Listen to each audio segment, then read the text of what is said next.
Hi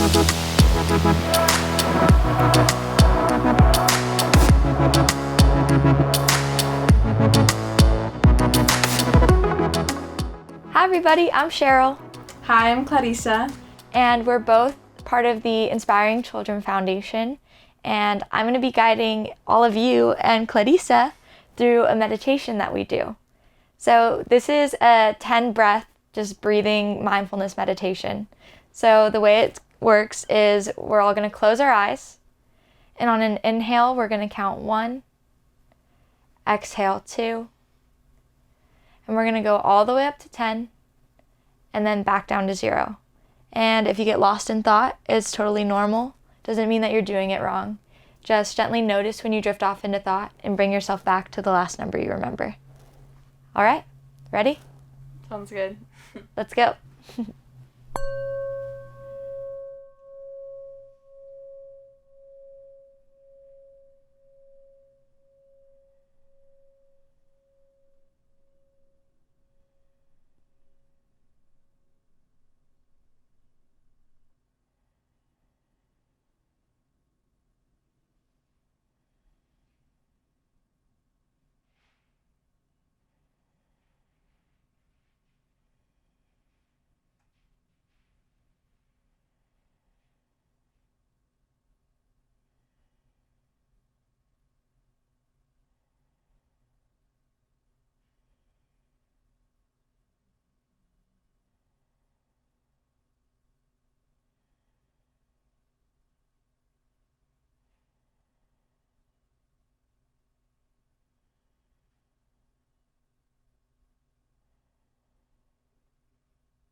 And gently open your eyes. All right, Claudia, I got a question for you. Go ahead. So basically, I showed Clarissa meditation probably about a year ago when we met, and you were struggling. And I'm just curious, what was your first experience like meditating with me, and how has it helped you? Yeah, so like Cheryl mentioned, we met when I was at a point in my life where I struggled a lot with suicidal thoughts and chronic depression. And, I had meditated a bit before in my class, actually, because in school, one of my teachers led meditation sessions almost daily. But I just never felt like it was for me. It felt really weird. But, when you meet someone your age who speaks so highly about it and who has gone through similar struggles as you, it's really hard not to listen to that, So I do remember feeling like it was something that I was willing to try and seriously commit to.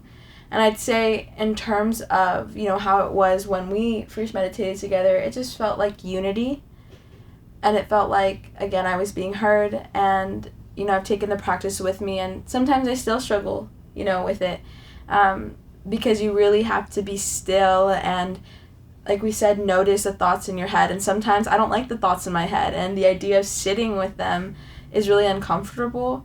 But I think it's really the deep breathing that really helps me, helps calm me down, if anything. So I think it's been a good practice for when I'm really overwhelmed, and I do commit to doing it.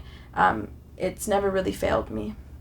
That's awesome. And I'm curious for anyone in the chat that's watching, if you've had a similar experience with meditation or your own experience that you want to share, just type it in the chat and let us know.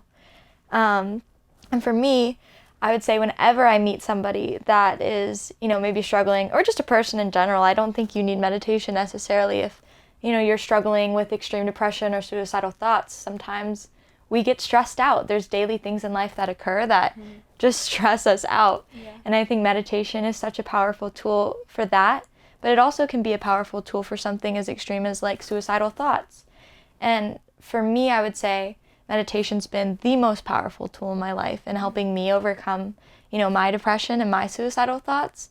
So that's why when I met you and when I meet all these other people, I always want to tell them about meditation because it's helped me so much. And I think when I was younger, or when I was first introduced to it, I thought it was like a religious Buddhist thing, and I didn't really understand it.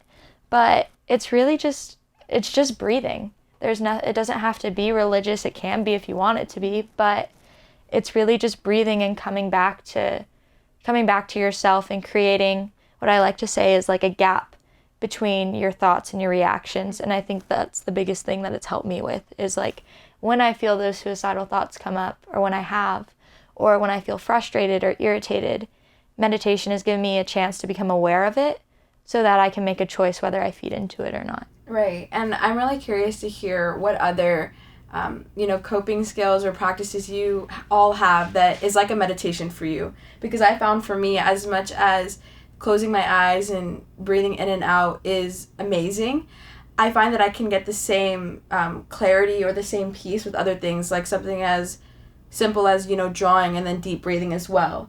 Or I run and I focus on my breath. Because for me, like, all of those can be amazing meditative practices, just as powerful as the meditation you do when you close your eyes. So curious to hear what that is like for you all, and if you can share with us some of the hobbies or things you do that are meditative for you. So yeah, I definitely agree with that. Journaling has been really, really powerful for me, and I think even when I was first getting into meditation, when I was first starting, journaling was like one of the first things that I did, because sitting in my thoughts was really hard because my thoughts were overwhelming and I didn't want to live anymore. And so when I was able to journal my thoughts, it like created, because the purpose of meditation, I think, is to create a separation from like yourself and your thoughts. And when I would journal, it created that separation for me, but in a physical way. Mm-hmm. So I could physically like see my thoughts on a piece of paper and be like, okay, these are separate from me. So I definitely agree with, there's so many different ways to cope and, practice. I think you can practice mindfulness in every moment. You can do everything being present and, noticing when you drift off and then bringing yourself back to the task at hand. And I think that's what's really important too. It's not just the act of meditating, but it's taking the time to like take that same awareness with you during the day and everything that you do. And if you guys are looking for more coping skills or meditations, you can go to jewelneverbroken.com, and they have plenty of different guided meditations and just tools and resources for anyone that is curious to learn or is struggling.